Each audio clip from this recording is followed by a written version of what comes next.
अस्सलाम वालेकुम स्टूडेंट्स। आज के लेक्चर में हम स्टार्ट करेंगे एपिडेमियोलॉजी का unit number 2, concept of health and disease. Last lecture में हमने इसका फोर्थ यूनिट कंप्लीट किया था, कंसेप्ट ऑफ प्रिवेंशन। ये हमने डिटेल में पढ़ा था आपकी बुक से, नवीद आलम की। तो आज हम स्टार्ट करते हैं इसका सेकेंड यूनिट। सबसे पहले हम देखते हैं इसके कंटेंट में कौन कौन से हमने ऑब्जेक्टिव्स कवर करने हैं। फर्स्ट वन इज डेफिनेशन हम पढ़ेंगे हेल्थ, डिजीज, वेलबींग। ठीक है। उसके बाद क्या है कंसेप्ट ऑफ कॉजेशन, ये हम पढ़ेंगे डिटेल में। उसके बाद क्या है हेल्थ इंडिकेटर्स कौन कौन से होते हैं, इसको हम डिफाइन करेंगे और आगे डिटेल करेंगे इसकी। ठीक है। तो ये हमारे थ्री बेसिक ऑब्जेक्टिव्स हम आज के लेक्चर में कवर करेंगे। तो हम स्टार्ट करते हैं आपकी बुक नवीद आलम से। चैप्टर नंबर 2 होगा concept of health and disease. ठीक है। सबसे पहला जो हमारा ऑब्जेक्टिव था डेफिनेशंस का, ये हम डिफाइन कर लेते हैं यहाँ से।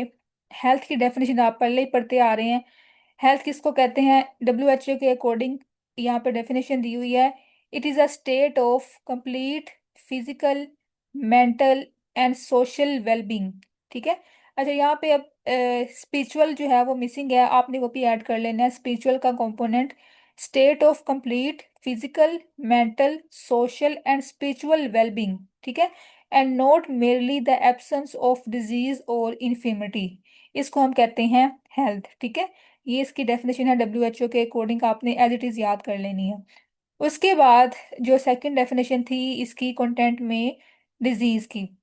डिजीज़ को हम देखें यहाँ से, तो डिजीज़ क्या है? इट इज़ अ प्रोसेस और a condition in which body health is impaired. ठीक है। अब आपने पहले इसका पढ़ा होगा पैथोफिजियोलॉजी में, इसकी डेफिनेशन के ऐसी कंडीशन जिसमें बॉडी के जो फंक्शंस होते हैं, नॉर्मल बॉडी फंक्शंस, वो इम्पेयर हो जाते हैं, या बॉडी की जो हेल्थ है नॉर्मल, वो इम्पेयर्ड हो जाती है। ठीक है। उसके बाद अब इसमें एक और भी लिखा हुआ है कि जो डिजीज है बेसिकली वो क्या है? एक डिपार्चर है। ठीक है। डिपार्चर मतलब कि एक लॉस है, वेलबींग का लॉस है, जिसमें हमारी जो फिजिकल वेलबींग या साइकोलॉजिकल वेलबींग वो लॉस हो जाती है। ठीक है। अब इसके आगे दो टाइप्स हैं, दो फॉर्म्स होती हैं, सब्जेक्टिव फॉर्म और ऑब्जेक्टिव फॉर्म। जो सब्जेक्टिव है इसको हम कहते हैं सिम्टम्स, जिसमें वो पर्सन जो है वो सिम्टम्स शो कर रहा होता है, मैनिफेस्ट कर रहा होता है। ठीक है। उसके बाद दूसरा क्या है? ऑब्जेक्टिव, जिसको हम साइंस भी कहते हैं, जिसको जो कोई भी हेल्थ केयर प्रोफेशनल है वो उसको ऑब्जर्व करता है, ये मेजर करता है। ठीक है। तो ये इसकी डेफिनेशन है डिजीज की, ये आपने कर लेनी है। उसके बाद जो थर्ड डेफिनेशन थी वेल बीइंग की, वेल बीइंग की डेफिनेशन यहाँ पे नहीं दी हुई, तो ये मैंने यहाँ पे लिखी हुई है, ये आपने नोट कर लेनी है। It is a state of being healthy, happy and comfortable in both physical and mental aspects of your life. ठीक है। वेल बीइंग क्या है? एक ऐसी स्टेट है जिसमें एक पर्सन जो है वो हेल्दी, हैप्पी और कंफर्टेबल फील करता है, दोनों एस्पेक्ट्स में, फिजिकल एस्पेक्ट्स में भी और मेंटल एस्पेक्ट्स ऑफ लाइफ में भी। ठीक है। तो ये इसकी डेफिनेशन आपने अपनी बुक के ऊपर लिख लेनी है। ये हमारा कवर हो गया फर्स्ट क्वेश्चन आपके कंटेंट के अकॉर्डिंग। आगे हम देखें तो क्या है? Concept of causation. ठीक है। अब इसमें जो कॉजेशन का वर्ड है वो निकला है कोज से। ठीक है। कि कोई भी डिजीज है तो उसकी क्या कॉजेज होते हैं, क्या रिस्क फैक्टर्स होते हैं। तो आपकी बुक में अब इसमें मॉडल्स दिए हुए हैं, कुछ कुछ मॉडल्स हैं जो कि हम डिटेल में पढ़ेंगे। ऐसे मॉडल्स जो किसी भी डिजीज की कॉज को एक्सप्लेन करते हैं। ठीक है। उसको डिस्क्राइब करते हैं, तो ये हम पढ़ते हैं। अच्छा, अब इसका जो आंसर है वो आपकी इस बुक पे नहीं दिया हुआ, ये हम करेंगे इसकी शॉर्ट बुक मैंने आपको बताई थी एपिडेमियोलॉजी की, अली मोहम्मद की, ये हम वहां से करते हैं। ठीक है। उससे पहले मैं आपको दिखा दूं कि इस चैप्टर में से, इस यूनिट में से कौन कौन से क्वेश्चंस इंपॉर्टेंट हैं जो पेपर में आए हुए हैं। First one is web of causation. ठीक है। अब ये इसी जो हम पढ़ने जा रहे हैं टॉपिक कॉजेशन वाला, उसी में से एक मॉडल है वेब ऑफ कॉजेशन, ये आया हुआ है, तो ये हम अच्छे से करेंगे। ठीक है। ये टॉपिक। उसके बाद क्या है? In list various health status indicators, ये भी आपके कंटेंट में क्वेश्चन है, थर्ड वाला, ये इसके बाद हम ये कवर करेंगे। ठीक है। तो ये दो क्वेश्चंस मोस्ट इंपॉर्टेंट है, ये भी आपने अपनी बुक के ऊपर लिख लेने हैं और ये हमने अच्छे से करने हैं। तो हम स्टार्ट करते हैं कंसेप्ट ऑफ कॉजेशन, ये चैप्टर नंबर 4 होगा अली मोहम्मद की बुक से। ठीक है।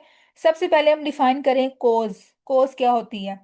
Cause is a characteristic event, condition और कॉम्बिनेशन विच प्रोड्यूसेस और influences the probability of an outcome और अ डिजीज। ठीक है। कोज बेसिकली क्या है? कोई भी ऐसी कंडीशन, कोई भी ऐसी करेक्टरिस्टिक जो कि डिजीज की पॉसिबिलिटी कोज करती है, डिजीज को अक्कर करती है, उसको प्रोड्यूस करती है। ठीक है। तो ये इसकी डेफिनेशन है कॉज की। आगे हम पढ़ते हैं इसके मॉडल्स, जो कि इम्पोर्टेंट टॉपिक है इसमें। अब इसके यहाँ पे 4 या 5 मॉडल्स दिए होंगे। इसमें से जो 2 से 3 मॉडल्स जो हैं वो मोस्ट इंपॉर्टेंट है, लेकिन हम सारे कवर करेंगे इस लेक्चर में। Models of causation of disease, ठीक है, कि कोई भी डिजीज जब होती है उसमें कौन कौन से कॉस्टिव फैक्टर्स या कॉस्टिव एजेंट्स इन्वॉल्व होते हैं। अब हर मॉडल ने इसको अलग तरीके से डिफाइन किया हुआ है, इसकी कॉजेज को, ठीक है। तो हम स्टार्ट करते हैं। सबसे पहला मॉडल यहाँ पे दिया हुआ है एपिडेमियोलॉजिकल ट्राइएड या फिर एपिडेमियोलॉजिकल ट्राइएंगल, ठीक है। ये आपको पहले पता होगा, ये ट्राइएड के बारे में मैंने आपको बताया था पहले कि इसमें 3 कंपोनेंट्स होते हैं। ट्राइएड का मतलब क्या है? 3, ठीक है। तो वो ये मॉडल क्या कहता है कि कोई भी जब डिजीज होती है ना, तो उस डिजीज के होने में 3 फैक्टर्स की इन्वॉल्वमेंट होती है। वो कौन कौन से फैक्टर्स हैं? पहला फैक्टर है एजेंट, ठीक है, जिसने डिजीज कॉज करनी होती है, कॉस्टिव एजेंट या डिजीज एजेंट। उसके बाद सेकंड फैक्टर क्या होता है? ह्यूमन होस्ट, कि जिसके ऊपर डिजीज ने अटैक करना है, जिसके जिसके अंदर एजेंट ने एंटर होना है, ठीक है। दूसरा फैक्टर है होस्ट। और थर्ड पे क्या है? Environmental factors. जो इन्वायरमेंट है उसका भी मेजर रोल होता है डिजीज के अकर होने में। तो इस मॉडल के अकॉर्डिंग क्या है कि जब ये तीनों फैक्टर्स आपस में इंटरेक्ट करेंगे, इनका आपस में इंटरेक्शन होगा, तो तब डिजीज लीड होगी या डिजीज अकर होगी, ठीक है। ये आपने ऐसे इसको याद कर लेना। उसके बाद ये इसकी डायग्राम बनी हुई है ट्राई एट की, जिसमें 3 कंपोनेंट्स बताए हुए हैं, एजेंट, होस्ट एंड इन्वायरमेंट। जब ये आपस में इंटरेक्ट करेंगे, इनका आपस में इंटरेक्शन होगा, तो तब डिजीज अकर होगी, ठीक है। अब इस मॉडल के अकॉर्डिंग क्या है कि जब कोई भी इसमें से एक फैक्टर मिसिंग होगा ना, तो डिजीज अकर नहीं होगी। डिजीज के अकर होने में तीनों फैक्टर्स का होना इंपॉर्टेंट है, लाजमी है। तीनों फैक्टर्स जब आपस में इंटरेक्ट करेंगे तब डिजीज या इलनेस जो है वो अकर होगी, ठीक है। ये इसका बेसिक कंसेप्ट था। उसके बाद जो हमारे पास है सेकंड मॉडल, व्हील मॉडल, ठीक है। अब जो व्हील मॉडल है वो क्या कहता है? वो ये कहता है कि जब कोई भी डिजीज अकर होती है तो इसमें 2 फैक्टर्स का मेजर रोल होता है, 2 फैक्टर्स का इंटरेक्शन होते हैं, ठीक है। वो क्या, कौन कौन से फैक्टर्स हैं? होस्ट का और इन्वायरमेंट का, ठीक है। ये इनकी इसकी इंटरेक्शन के बारे में एक्सप्लेन करता है। अब जो इसने बताया था, इसने एक डायग्राम के थ्रू जो है वो अपने मॉडल को एक्सप्लेन किया था। जो इसका है ना होस्ट, जो होस्ट है वो सेंटर में बताया हुआ इसने, यहाँ पे हम देखते हैं ये वाला, ठीक है। ये इसके डायग्राम में क्या है? होस्ट जो है वो सेंटर में आएगा, और बाकी जो इसका इन्वायरमेंट है ना, अब इन्वायरमेंट की भी डिफरेंट टाइप्स होती हैं। कुछ होते हैं फिजिकल इन्वायरमेंट, जिसमें एयर, लाइट, टेम्परेचर आ जाता है, ठीक है। उसके बाद सोशल इन्वायरमेंट, ठीक है। उसके बाद क्या है? बायोलॉजिकल इन्वायरमेंट, कि तीनों जो टाइप्स होती हैं इन्वायरमेंट की, वो और जो होस्ट, इन दोनों का मेजर रोल होता है डिजीज के अक्कर होने में, ठीक है। अब यहाँ पे क्या बताया हुआ है कि जो होस्ट है ना, जिसके अंदर डिजीज एजेंट एंटर होता है, या डिजीज जिसको अक्कर होती है, ठीक है, जिसको होती है डिजीज, तो उसका जो जेनेटिक मेकअप है ना, वो उसका मोस्ट इंपॉर्टेंट रोल होता है, ठीक है, कि उसके जीन्स की क्या अरेंजमेंट है, क्या सीक्वेंस है, क्या पैटर्न है। तो जो ये मॉडल है वो ये कहता है कि जो ह्यूमन होस्ट है ना, उसका बेसिक जो इसमें कंसेप्ट आता है जीन्स का, आता है जेनेटिक मेकअप उसका कैसा है, ठीक है। इसलिए इसको सेंटर में रखा गया है, इसका बेसिक रोल होता है। उसके बाद क्या है? उसने बताया इन्वायरमेंट, कि जो इन्वायरमेंट है ना उसका भी मेजर इसमें इफेक्ट होता है डिजीज के अकर होने में। अब इसके इसने थ्री थ्री पार्ट्स बताए हैं, 3 कंपोनेंट्स बताए हैं इन्वायरमेंट के, जिनका इसमें रोल होता है biological environment, physical and social environment, ठीक है। जब ये दोनों जो कंपोनेंट्स हैं इंटरेक्ट करेंगे तो डिजीज अकर होगी, ठीक है। होस्ट का जेनेटिक मेकअप और इन्वायरमेंट की कोई भी टाइप इसमें बताई हुई है, जब ये दोनों आपस में इंटरेक्शन करेंगे तो डिजीज अकर होगी, ठीक है। इसमें उसने जो एजेंट है उसका मेंशन नहीं किया हुआ, इसका क्या रोल होता है, क्या इसका इफेक्ट होता है, लेकिन बाकी इसने जो 2 फैक्टर्स है उसको एक्सप्लेन किया हुआ है, ठीक है। तो ये इसका बेसिक कंसेप्ट था, आपने इसको डायग्राम के थ्रू एक्सप्लेन कर देना है। होस्ट, होस्ट जो है वो इसमें जेनेटिक कोर होता है, ठीक है, जो सेंट्रल पार्ट होता है इसका, और जो इसकी सराउंडिंग्स में इसका इन्वायरमेंट है उसका भी इफेक्ट होता है डिजीज के अकर होने में। तो ये इसका एक शेप बन जाती है व्हील टाइप, ठीक है। इसलिए इसका नाम है व्हील मॉडल। उसके बाद हम देखते हैं इसका जो नेक्स्ट मॉडल है, वेब मॉडल। अब इसका जो है ये वाला क्वेश्चन मोस्ट इंपॉर्टेंट है, जो मैंने आपको दिखाया था, वेब ऑफ कॉजेशन आया हुआ था क्वेश्चन पास्ट पेपर में, वो ये वाला आया हुआ था इसी बुक से, ठीक है। तो ये हम बढ़ते हैं। अब ये जो मॉडल है वो किसने दिया था? पहले आपने ये याद करना है, और कब दिया था? 1970 में मैक महोन ने और पग ने ये मॉडल जो है वो इंट्रोड्यूस करवाया था, ठीक है। अब ये मॉडल क्या कहता है कि जब कोई भी डिजीज होती है ना, कोई भी इलनेस होती है, तो उसमें कोई एक सिंगल फैक्टर या एक सिंगल कॉज नहीं होती। बल्कि मल्टीपल फैक्टर्स होते हैं, मल्टीपल कोजेस होती हैं जो मिलके एक वेब बना रही होती हैं। ठीक है, इसका नाम भी ये लिखा हुआ है वेब मॉडल। मतलब इसमें मल्टीपल फैक्टर्स जो है उसका एक वेब बनता है, एक नेटवर्क होता है जो कि डिजीज कोज करते हैं। ठीक है, इसमें सिंगल कोज नहीं होती, इसमें मल्टीपल कोजेज होती हैं, वेब ऑफ कोजेज होती हैं। ठीक है, तो इसमें हम देखते हैं अब इसमें ना इसने एक बड़ी अच्छी एग्जांपल दी हुई है, जैसे कि कोरोनरी हार्ट डिजीज। अब इसने इसको एक्सप्लेन किया हुआ है अपने मॉडल में कि जो कोरोनरी हार्ट डिजीज है इसकी क्या पोजीशन है। ठीक है, अब ये आगे इसने बताया भी इसमें मल्टीपल फैक्टर्स जो है वो इन्वॉल्व होते हैं तब जाके ये डिजीज अक्कर होती है। नंबर ऑफ फैक्टर्स जो है इसमें इन्वॉल्व होते हैं, एक वेब बनती है पूरी। तो इसमें अब कौन कौन से फैक्टर्स इसमें बताए हुए हैं, सबसे पहले क्या है, हाई ब्लड कोलेस्ट्रॉल लेवल। ठीक है, एक इसका मेजर फैक्टर इन्वॉल्व होता है इसमें। उसके बाद मेंटल स्ट्रेस, मतलब इसकी जो मेंटल हेल्थ है पर्सन की वो भी इफेक्ट होती है। Obesity, lack of physical activity, low levels of lipoproteins. ठीक है, आपको पता है कुछ होते हैं हाई डेंसिटी, कुछ होते हैं लो डेंसिटी। तो जो हाई डेंसिटी होते हैं वो हमारे लिए बेनिफिशियल होते हैं, जब इनका लेवल लो हो जाता है तो उससे भी कोरोनरी हार्ट डिजीज के रिस्क होते हैं। उसके बाद हाइपरटेंशन, डाइट आपकी कुछ ऐसी है जिसमें हाई साल्ट इनटेक है। उसके बाद जो लाइफस्टाइल वह है वो सेडेंट्री लाइफस्टाइल है, या फिर आपका आप उसमें स्मोकिंग कर रहे हो, ड्रग अब्यूज कर रहे हो। ठीक है, तो ये सारे क्या है, एक हमारे पास नेटवर्क बन गया है, कोजिस का एक वेब बन गया है। इन मल्टीपल फैक्टर्स जब मिलते हैं आपस में इंटरेक्ट करते हैं तब डिजीज अक्कर होती है। ठीक है, तो इस मॉडल के अकॉर्डिंग इसका ये कंसेप्ट है कि जब हमारे पास ये सारे फैक्टर्स आपस में इंटरेक्ट करते हैं तब डिजीज जो है वो प्रोड्यूस होती है। ठीक है, उसके बाद ये इसका मेजर कंसेप्ट यही था, आपने इसको ऐसे लिख देना है। बाकी इसका जो लास्ट वाला मॉडल है डायमंड मॉडल। ठीक है, अब डायमंड मॉडल जो है वो क्या कहता है, डिजीज कब अकर होती है, इसने कैसे डिफाइन किया था, health and illness can be described on the basis of interaction of genetics, socio economic environment, health care resources, life style and personal behaviour. ठीक है, अब इसमें इसने 4 से 5 फैक्टर्स के बारे में एक्सप्लेन किया है कि इनका मेजर रोल होता है इलनेस या डिजीज के अगर होने में। ठीक है, उसके बाद अब इसने बताया था कुछ कोजल फैक्टर्स होती हैं, कुछ टाइप्स होती हैं जो कि डिजीज कोज करती हैं। अब ये कौन कौन से फैक्टर्स हैं ये आगे इसने एक्सप्लेन किए हुए हैं। 4 टाइप्स के फैक्टर्स होते हैं जो कि डिजीज अक्कर जिनकी वजह से डिजीज अक्कर होती है। सबसे पहला फैक्टर कौन सा है, प्री डिस्पोजिंग फैक्टर्स। ठीक है, प्री डिस्पोजिंग फैक्टर्स की यहाँ पे क्या एग्जांपल दी हुई हैं, जैसे कि पर्सन की एज, ठीक है, या फिर सेक्स एंड प्रीवियस इलनेस। मतलब ये ऐसे फैक्टर्स हैं जो कि किसी भी पर्सन को डिजीज से ससेप्टिबल करते हैं, मतलब वो ज्यादा वुलनरेबल होते हैं, ज्यादा रिस्क पे होते हैं। ठीक है, जैसे आपको पता है कुछ डिजीज ऐसी होती हैं जो कि मेल में ज्यादा होती हैं, कुछ फीमेल में ज्यादा होती हैं। ठीक है, और एज में देखें तो कुछ ऐसी हैं जो कि ओल्ड एज में जाके ज्यादा वो उनका चांस होता है, ज्यादा रिस्क होता है। ठीक है, तो ये इसके हैं प्री डिस्पोजिंग फैक्टर्स। उसके बाद क्या है सेकंड टाइप फैक्टर्स की, इनेबलिंग फैक्टर्स। ठीक है, इनेबलिंग में मोस्टली जो है वो हमारे इन्वायरमेंट से रिलेटेड आ जाते हैं, कि आपका जो है सोशो इकोनॉमिक भी आ जाता है इसमें। आपका जो सोशो इकोनॉमिक स्टेटस है वो कैसे है, low income, poor housing, poor nutrition, ठीक है, इनएडिकेट मेडिकल केयर। तो ये सारे फैक्टर्स जो है वो मिलके क्या करते हैं, डेवलप सॉरी जो डिजीज है उसको लीड करते हैं। ठीक है, तो ये हमारे पास कौन से हैं, इनेबलिंग फैक्टर्स हैं, जिसमें सोशो इकोनॉमिक से रिलेटेड जो है वो फैक्टर्स आ जाते हैं। उसके बाद जो थर्ड टाइप है फैक्टर्स की वो है प्रेसिपिटेटिंग फैक्टर्स। ऐसे फैक्टर्स जो डिजीज को प्रेसिपिटेट करते हैं, उसके ऑनसेट को लीड करते हैं।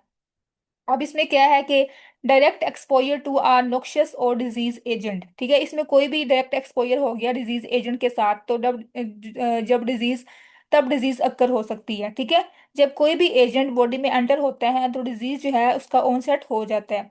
उसके बाद क्या है फोर्थ फैक्टर हमारे पास, री इन्फोर्सिंग फैक्टर्स।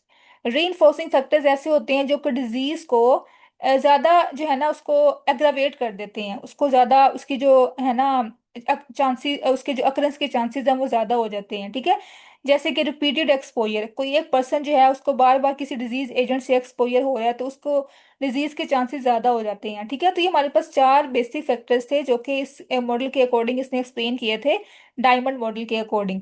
ठीक है, तो ये क्वेश्चन हमारा यहाँ तक था, कंप्लीट हो गया। इसमें 4 मॉडल्स में से जो दो मोस्ट इंपॉर्टेंट मॉडल है ना, वो आपका एक वेब ऑफ कॉजेशन है, और पहले हमने पढ़ा एपिडेमियोलॉजिकल ट्राइएड। ये दो मोस्ट इंपॉर्टेंट है। ठीक है, लेकिन हमने चारों कवर कर लिए हैं। उसके बाद हम देखें तो हमारा जो थर्ड क्वेश्चन है, understanding of the health indicators. ठीक है, पहले हम डिफाइन करेंगे इंडिकेटर क्या होता है, उसके बाद हम देखेंगे कौन कौन से इंडिकेटर्स हमने इसमें डिस्क्राइब करने हैं।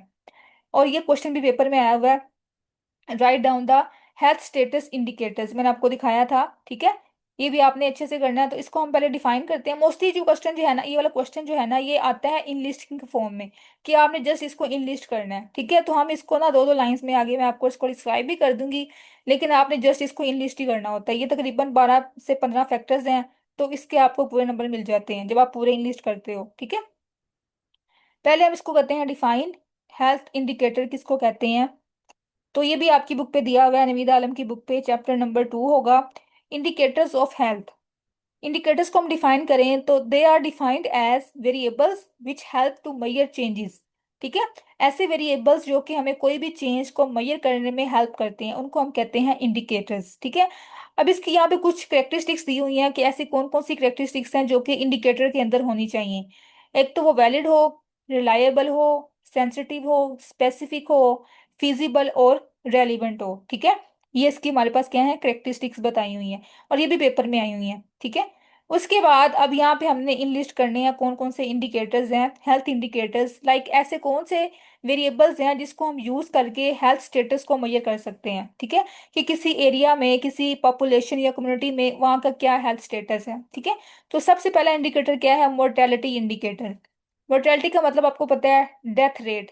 ठीक है, तो हम देखेंगे कि किसी भी कम्युनिटी में, किसी भी एरिया में डेथ रेट कितना है वहाँ पे। ठीक है, क्रूड डेथ रेट कितना है, उसको देख के हम अंदाजा लगा सकते हैं कि उसका, उस एरिया का हेल्थ स्टेटस कैसा है, वहाँ के लोगों का हेल्थ स्टेटस कैसा है। ठीक है, उसके बाद लाइफ एक्सपेक्टेंसी। लाइफ एक्सपेक्टेंसी क्या है, कि कितने नंबर ऑफ ईयर्स जो हैं वो स्पेंड कर रहे हैं अपनी लाइफ में। ठीक है, हेल्दी फॉर्म में वो अलाइव हैं पर्सन। तो ये हम चेक करते हैं लाइफ एक्सपेक्टेंसी कितनी है मेल्स की और फीमेल्स की। ठीक है, किसी भी एरिया में। उसके बाद क्या है, इन्फेंट मोर्टेलिटी रेट। ठीक है, कि इन्फेंट का जो डेथ रेट है वो कितना है किसी एरिया में, ये भी हम इसको देख के किसी भी पॉपुलेशन की हेल्थ का अंदाजा लगा सकते हैं, उसको इंडिकेट कर सकते हैं। ठीक है, उसके बाद चाइल्ड मोर्टेलिटी रेट, ये भी उसमें चिल्ड्रन में आ जाता है। तो इस तरह हम मोर्टेलिटी के थ्रू जो है वो किसी भी एरिया या किसी भी पॉपुलेशन की जो हेल्थ स्टेटस है उसको मेजर कर सकते हैं। उसके बाद जो सेकंड इंडिकेटर हमारे पास है वो है मोर्बिडिटी मोर्बिडिटी इंडिकेटर। ठीक है, मोर्बिडिटी का मतलब होता है डिजीज रेट। ठीक है, कि किसी भी एरिया में क्या डिजीज रेट है, कितना डिजीज रेट है, किसी भी डिजीज की कितनी अकरेंस हो रही है। ठीक है, उसकी क्या फ्रीक्वेंसी है, और क्या उसकी इंसिडेंस है, कितने केसेस न्यू आए हैं, कितने ओल्ड केसेस हैं हमारे पास। ठीक है, और उस डिजीज की वजह से कितने लोग डिसेबल हुए हैं, डिसेबिलिटी रेट कितना है। ठीक है, तो ये सारे हम इसमें देखते हैं डिजीज के बारे में। इन सब से भी हम किसी भी पॉपुलेशन की जो है हेल्थ स्टेटस को मेजर कर सकते हैं। ये जस्ट आपने इतना ही करना है। उसके बाद जो थर्ड हमारे पास इंडिकेटर है, न्यूट्रिशनल, सॉरी यहाँ पे एक और हमारा रह गया, ये दो हो गए। इसके बाद डिसेबिलिटी रेट्स। ठीक है, डिसेबिलिटी रेट्स कितने हैं वहां पे। ठीक है, कि जो पर्सन डिसेबल हुए हैं उनकी क्या फ्रीक्वेंसी है, क्या रेट्स हैं, कितने नंबर्स हैं, ये सारी हम देखेंगे। ठीक है, एक ये इंडिकेटर हो गया। उसके बाद जो हमारा फोर्थ पे इंडिकेटर है, न्यूट्रिशनल स्टेटस इंडिकेटर। ठीक है, कि हम उस पॉपुलेशन के जो पर्सन है, जो पीपल है, वहाँ का जो उनकी न्यूट्रिशन है उसको देख के हम मेजर कर सकते हैं कि उनकी उनकी हेल्थ कैसी है। ठीक है, मतलब हम उनकी, वहाँ के लोगों की हाइट्स देखेंगे, वहाँ के लोगों के वेट चेक करेंगे, उनका जो बॉडी मास इंडेक्स है वो चेक करेंगे। ठीक है, उसके बाद एंथ्रोपोमेट्रिक मेजरमेंट्स, इसमें वही आ जाती सारी कैलकुलेशन जो हम करते हैं। मिड आर्म सर्कमफ्रेंस चेक करते हैं। ठीक है, उसके बाद ये इसमें इसमें भी बीएमआई आ जाता है, बॉडी मास इंडेक्स, ये सारा कुछ जो है ना वो हम चेक करते हैं, ताकि हम किसी भी एरिया की जो पीपल हैं उनकी न्यूट्रिशनल स्टेटस को चेक कर सकें। ठीक है, तो अल्टीमेटली हम हेल्थ को ही चेक कर रहे होते हैं, इसमें हेल्थ स्टेटस को मेजर कर रहे होते हैं न्यूट्रिशन के थ्रू। उसके बाद क्या है, हेल्थ केयर डिलीवरी इंडिकेटर्स। ठीक है, इसमें हम चेक करते हैं कि हमारी जो हेल्थ केयर सर्विसेज हैं वो किस हद तक डिलीवर हो रही हैं किसी भी एरिया में, किसी भी पॉपुलेशन में। ठीक है, तो वो हम देखते हैं वहाँ की रेशो से, कि वहाँ पे डॉक्टर रेशो कितनी है, वहाँ पे नर्स रेशो कितनी है, बेड रेशो कितनी है। जितनी ज़्यादा रेशो होगी उतनी ज़्यादा वहाँ पे सर्विसेज प्रोवाइड की जाएंगी, उतनी ज़्यादा वहाँ पे जो हेल्थ है वो इम्प्रूव होगी। ठीक है, तो इस तरह से हम इसको हेल्थ को वो मेजर कर सकते हैं। उसके बाद जो सिक्स पे हमारा क्या है, utilization rate, extent of use of health services, कि हमारी जो हेल्थ सर्विसेज हैं वो किस हद तक यूज हो रही हैं, कहाँ पे ज्यादा यूज हो रही हैं। ठीक है, ये भी हम देखते हैं किसी भी पॉपुलेशन में, किसी भी एरिया या कम्युनिटी में। ठीक है, तो इस तरह से हम चेक करते हैं कि हमारी जो जो भी सर्विसेज हैं वो प्रॉपर यूटिलाइज हो रही हैं कि नहीं हो रही। जैसे कि हमारा जो वैक्सीनेशन प्रोग्राम है, ईपीआई का स्केड्यूल है वो हम देखेंगे कि वो किस हद तक फॉलो हुआ है, किस हद तक यूटिलाइज हुआ है, ठीक है। उसके बाद फैमिली प्लानिंग के जो हम मेथड्स वगैरह हैं वो किस हद तक हमने लोगों को एजुकेट किया उसके बारे में, ठीक है। तो ये सारी सर्विसेज के बारे में हम देखते हैं वो उनकी कितनी यूटिलाइजेशन हुई है। उसके बाद हम देखते हैं कि वहाँ वहाँ का जो है हेल्थ स्टेटस इंप्रूव हुआ है कि नहीं हुआ, ठीक है। उसके बाद क्या है, indicators of social and mental health. ये भी हम देखते हैं कि वहाँ पे सुसाइडल अटेम्प्ट्स कितनी हुई हैं किसी भी एरिया में, होमिसाइड्स को यूज तो नहीं कर रहा, उसके बाद रोड ट्रैफिक एक्सीडेंट्स कितने हुए हैं वहाँ पे, ठीक है, किसी भी एरिया कम्युनिटी में। तो इस तरह से हम उनकी जो सोशल लाइफ है या मेंटल हेल्थ है उसको भी मेजर कर सकते हैं। उसके बाद क्या है हमारा नेक्स्ट इंडिकेटर, इन्वायरमेंटल इंडिकेटर्स। इसमें हम चेक करते हैं इन्वायरमेंट को, ठीक है, कि इन्वायरमेंटल हेल्थ कैसी है, वहाँ का एयर, वहाँ का जो एयर की क्वालिटी कैसी है, वाटर की क्वालिटी कैसी है, जो सैनिटेशन है वो प्रॉपर हो रही है कि नहीं हो रही, जो वेस्ट है वो प्रॉपर उसको डिस्कार्ड किया जा रहा है कि नहीं किया किया जा रहा प्रॉपर, ठीक है। तो इस तरह से हम एक इन्वायरमेंट को भी प्रॉपर जो है वो उसकी स्क्रीनिंग करते हैं और इसके थ्रू हम अंदाजा लगाते हैं कि वहाँ के लोगों की हेल्थ स्टेटस कैसा हो सकता है, ठीक है। उसके बाद क्या है नाइन्थ पे, हेल्थ पॉलिसी इंडिकेटर्स, ठीक है। इसमें मोस्टली जो है वो गवर्नमेंट की आ जाती हैं, पॉलिटिकल कमिटमेंट्स आ जाती हैं कि वो किस हद तक फॉलो हुई हैं, ठीक है। किसी भी एरिया में जो हमने सेट किया था कि इतना वहाँ पे रेट होना चाहिए, हमने इतना स्पेंड करना है इस एरिया में हेल्थ के ऊपर, तो वो स्पेंड हो रहा है कि नहीं हो रहा, ठीक है। तो ये सारा हमने चेक करना है कि जो हमारा ग्रोस नेशनल प्रोडक्ट है वो होती है 5%, तो हमने उसके ऊपर हेल्थ के ऊपर इतनी स्पेंड करनी होती है 5% जो अमाउंट है, ठीक है। तो वो हमने देखना है कि वो प्रॉपर एलोकेशन वहां पे हुई है कि नहीं हुई, प्रॉपर हम स्पेंड कर रहे हैं कि नहीं कर रहे हैं, ठीक है। और हमने ये भी देखना है कि जो भी हमारे हेल्थ के रिसोर्सेज हैं वो प्रॉपर यूज हो रहे हैं कि नहीं हो रहे हमारे डिफरेंट एरियाज के अंदर जो कि पुअर एरियाज होते हैं, ठीक है। तो ये हमने चेक करना है। उसके बाद क्या है, सोशो इकोनॉमिक इंडिकेटर्स। इसमें हम क्या चेक करते हैं कि किसी भी एरिया में जो लोग हैं उनकी एम्प्लॉयमेंट किस लेवल तक है, ठीक है। डिपेंडेंसी रेशो कितनी है, कितने ज्यादा लोग डिपेंडेंट हैं, ठीक है। उसके बाद लिटरेसी रेट कितना है, वहाँ का जो एजुकेशन रेट है वो कितना है, फैमिली साइज कितना है, ठीक है। तो ये सारा जो है वो भी हम देख के पता लगा सकते हैं कि वहाँ का जो है वो हेल्थ स्टेटस कैसा है, ठीक है, उस पॉपुलेशन का। उसके बाद क्या है लास्ट पे, ये लास्ट टू रह गए हैं, indicators of quality of life. जब हमने किसी भी एरिया की पॉपुलेशन की क्वालिटी ऑफ लाइफ चेक करनी हो ना, तो हम वहां पे देखते हैं इन्फेंट का मोर्टेलिटी रेट कितना है, ठीक है। उसके बाद लाइफ एक्सपेक्टेंसी कितनी है, लिटरेसी रेट कितना है, ये भी हम चेक करते हैं। बाकी इसमें जो आते हैं अदर इंडिकेटर्स, ये आपने ऐसे ही लिस्ट कर देने हैं। सोशल इंडिकेटर्स आ जाते हैं, हेल्थ फॉर ऑल इंडिकेटर्स, ठीक है, बेसिक नीड इंडिकेटर्स।